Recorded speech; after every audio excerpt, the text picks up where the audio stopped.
बिस्मिल्लाहिर्रहमानिर्रहीम। अस्सलाम वालेकुम व्यूअर्स। आज हमने चिकन पोटैटो डोनट्स बनाए हैं और ये बहुत ही खस्ता मज़े के बने हैं। तो देखते हैं ये किस तरीके से मैंने बनाए हैं। तो ये मैंने 5 अदद आलू लिए थे, इनको मैंने बॉईल कर लिया था और अब हम इसको मैश करेंगे। तो ये मैंने चिकन जो है ये भी इसमें श्रेड करके डाल दिया है। चिकन को मैंने बॉईल किया था और ये वीडियो मिस हो चुकी है। तो अब ये इसमें हम मसाले ऐड करेंगे।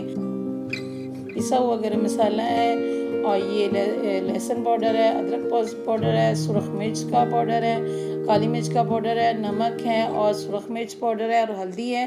तो ये सारी चीज़ें मैंने हाफ़ टी स्पून ली हैं।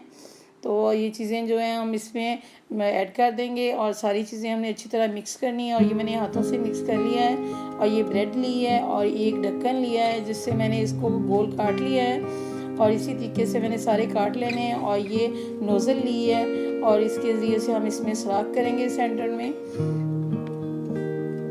और ये मैंने टिक्की सी बना ली है हाथ से, इसके ऊपर रख के ऊपर दूसरा मैंने ब्रेड रख दी है और ये नोज़ल की मदद से इसके अंदर से हमने सुराख करके निकाल देना है जो हमने इसमें मसाला ऐड किया है।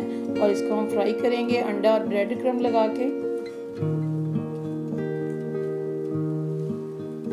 ये ब्रेड क्रम्स हमने बना लिए हैं और ये अंडे 2 अदद लिए हैं। इसमें हल्का सा नमक और काली मिर्च पाउडर डालना है और इसको बीट कर लिया है। अंडे में कोट करने के बाद ये ब्रेड क्रम्ब लगा लिए हैं और इसको फ्राई कर लेंगे। ये मीडियम फ्लेम पे हमने इसको फ्राई किया है और ये हमारे जो है डोनट्स रेडी हो चुके हैं और ये बहुत ही मज़े के बने हैं। आप भी ज़रूर ट्राई कीजिएगा। अगर ये आपको मेरी रेसिपी अच्छी लगी हो तो चैनल को सब्सक्राइब कर लें, वीडियो को लाइक एंड शेयर करें।